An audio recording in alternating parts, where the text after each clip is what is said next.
રાણીની યાદમાં તમે તાજમહેલ તો ઘણીવાર જોયો છે, પણ રાજાની યાદમાં બનાવેલું સ્થળ જોવું હોય તો આવો કોક અમારા પાટણમાં.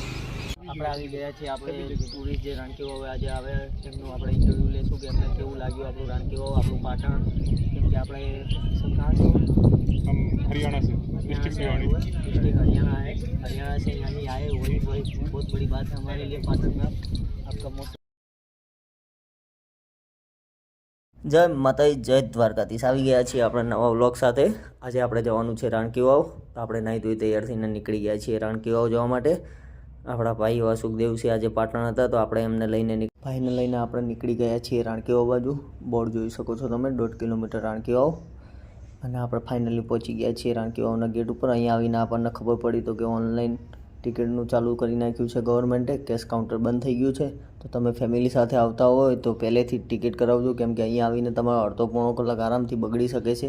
એટલે સમયનો સદુપયોગ કરતાં તમને અમે જાણ કરીએ છીએ કે ભાઈ ઓનલાઈન ટિકિટ પ્રોસેસ ચાલુ થઈ ગઈ છે. કેશ કાઉન્ટર તદ્દન બંધ છે, તો ઓનલાઈન ટિકિટ કરીને જ આવું. જેટલા જણને આવવાનું હોય ઓનલાઈન ટિકિટ તમને મળી જશે.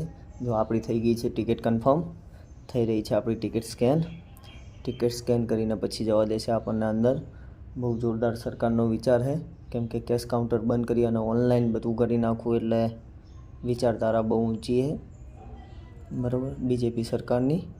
હવે આપણી ટિકિટ થઈ ગઈ છે સ્કેન. આપણે થઈ ગયા છીએ એન્ટર રાણકી વાવમાં. બન્યા રહો આજે અમારા વ્લોગ સાથે. રાણકી વાવની પૂરેપૂરી માહિતી તમને, પૂરેપૂરો ઇતિહાસ અમે આજે જણાવશું. બંને ભાઈ ચર્ચા કરતાં નીકળી ગયા આગળ.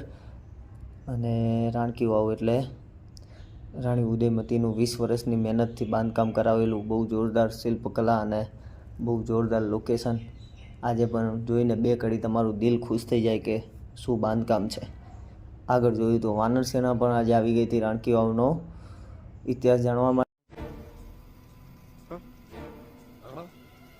મૂળરાજ સોલંકીના પુત્ર ભીમદેવ પહેલાં એમના પત્ની રાણી ઉદયમતી રાજા ભીમદેવના યાદમાં બનાવેલી આ રાણકી વાવ 2018માં આરબીઆઈએ ગાઈડલાઈન આપી હતી, જે આપણે નવી નોટ 100નું ચલણ આવ્યું હતું ત્યારે જોઈ લો તમે આપણી રાણકી વાવ 100ની નોટ પાછળ. અને આજથી આપણી રાણકી વાવ જોઈ શકો છો તમે પાછળ. ખૂબ જ સરસ જોઈ શકો છો. 11મી સદીનું આ બાંધકામ છે. 32 વર્ષ જેવું આ વાવને બહાર કાઢતા જમીનમાં હતી. 32 વર્ષ જેવી મહેનત પછી આ વાવ બારે 7 માળની વાવ અંદર હતી. જે તે ટાઈમે સરસ્વતી નદીનો પૂર આવ્યો હતો ને પૂર આવવાથી આ આખી રાણકી વાવ ડૂબી ગયેલી હતી, જમીનમાં ઘૂસી ગયેલી હતી. એના કાઢવા માટે 32 વર્ષ આપણી સરકારે મહેનત કરી.